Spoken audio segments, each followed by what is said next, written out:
I got my Polaris coat on today because this is a Polaris. In fact, it's called a Sno-Traveler, the first real name for the Polaris machines. A first generation Polaris. In fact, it is a 1961 Polaris. Now, it's relatively new in their manufacture. Polaris's first machine was 1956, so this is 5 years later. In those 5 years, they really did make quite a bit of improvements and changes. So let's talk about a first generation Polaris machine. First thing I wanted to identify is that it is actually in two pieces. This unit back here with the motor, the clutches, the cleats, that is called the drive unit. Attached to that on the front with some pins is the cab. And the cab is quite light. Watch this. You know, you can pick it up. So they were kind of made in two pieces. Quite frankly, I've seen some of these up in Canada taken apart and put on an airplane, and that's how they transported them. Now, the mechanism on the drive is all concentrated right here. This is a Kohler engine. Let's come on over here and I'll show you. I'll move the spark plug wire. That's 12 horsepower, and plenty of power for that job.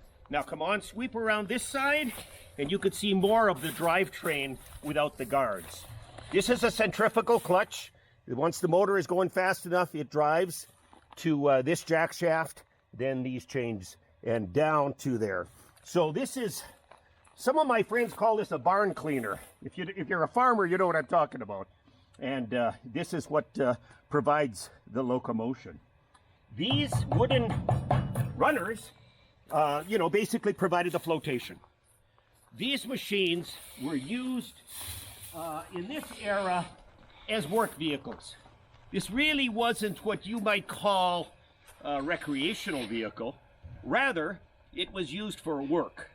This particular model happens to come out of Saskatchewan, and it was used by trappers.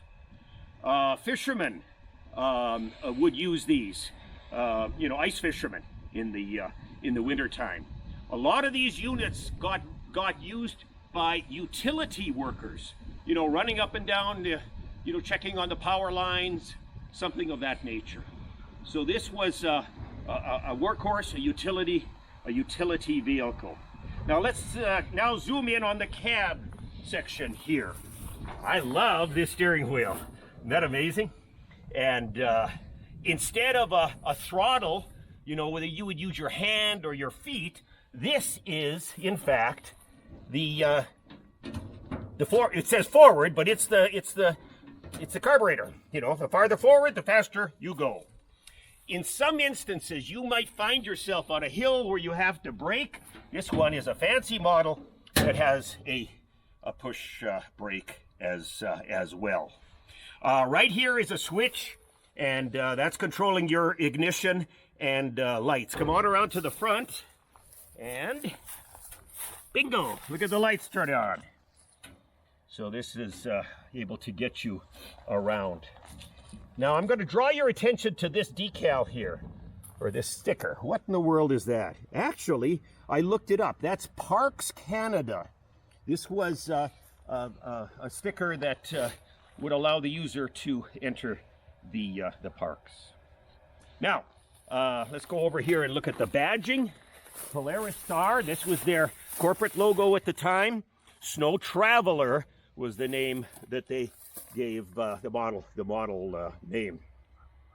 Plexiglass windshield, and notice that the units were pinstriped. This was hand done.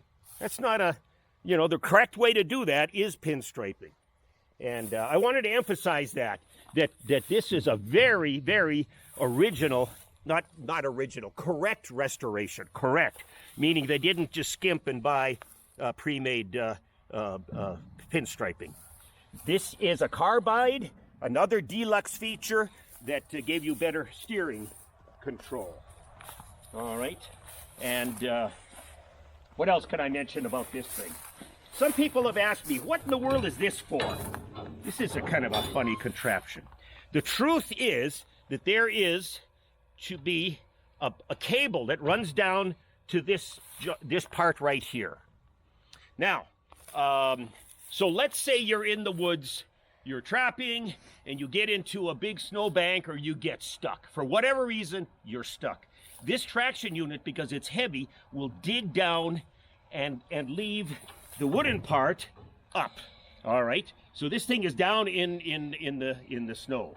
What you would do is you would crank this thing this way, pull the traction unit, this part that I'm touching, up, go to the trees, you're up in the bush, and get some pine boughs, whatever it was, and slip that under the traction unit, loosen up the cable and drive off.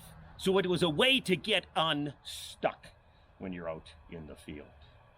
Okay, some other fancy features of this fancy machine. Number one, electric start. Look at here, that there's a battery on here, and automotive coil. This was all heavy duty stuff. But I want to mention the difference between this and some others that I've seen include these little caps. The restorer even went to the detail of putting these caps over the grease zerks. Okay, let's go right here. Another thing. This chain, here, go right where I was. This chain has this idler wheel. And believe it or not, they even bothered to put rubber on that idler wheel. So this thing comes across as being a very nice, well done restoration of a 1961 Polaris. Now come on over here, and we're going to look at the tag now. It says K95E, and E stands for electric start.